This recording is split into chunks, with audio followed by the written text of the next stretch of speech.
ब्रह्मचर्य अगर सही है, आपने किसी तरह इधर उधर, तो ये प्रश्न ही नहीं रहेगा। जिधर दृष्टि डालोगे उधर जय होती चली जाएगी।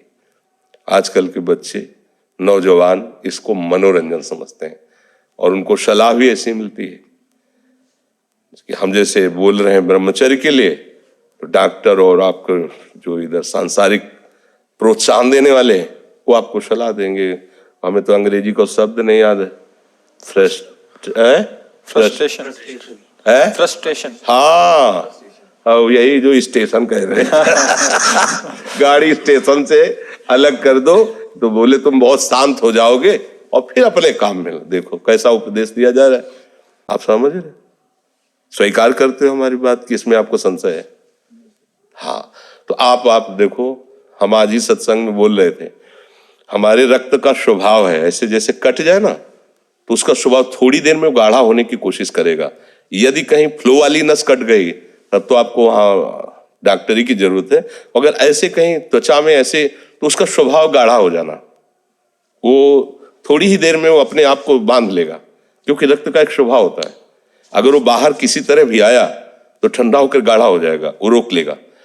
इसकी आखिरी परिणति है वीर्य, वो स्वयं से नहीं निकलता, वो इससे भी गाढ़ी वस्तु है, वो घर्षण से निकलता है।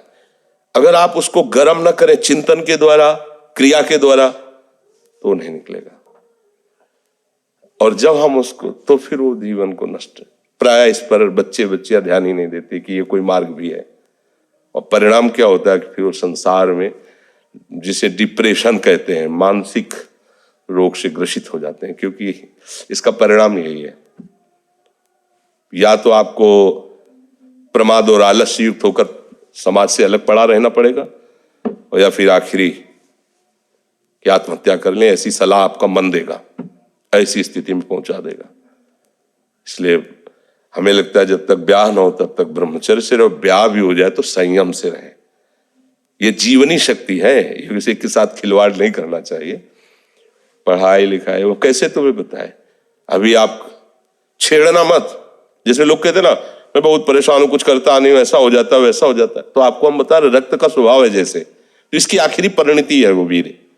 उसका स्वभाव नहीं है बहना, उसका स्वभाव ऐसा है, उसको जब तक ताप नहीं लगेगा तब तक वो बाहर नहीं हो सकता।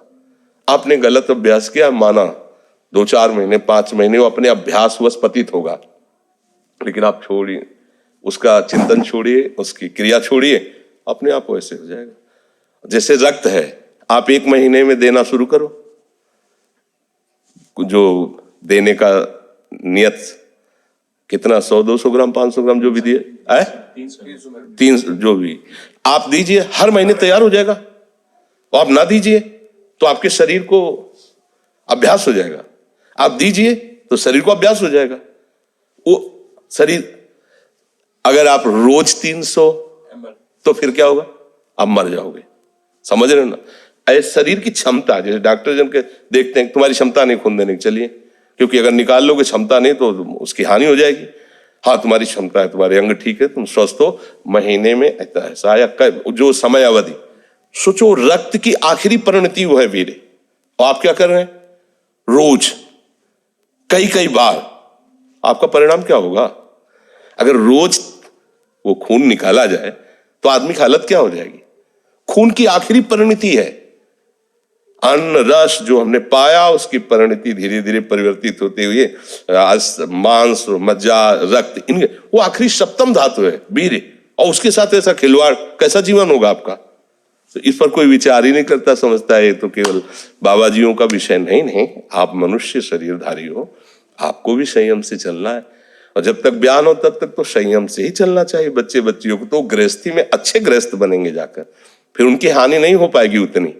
अब पहले से ही तो फिर अब वो पढ़ाई में मन कैसे लगे जब आपके पास पढ़ाई वाली सामग्री ही नहीं रह गई है।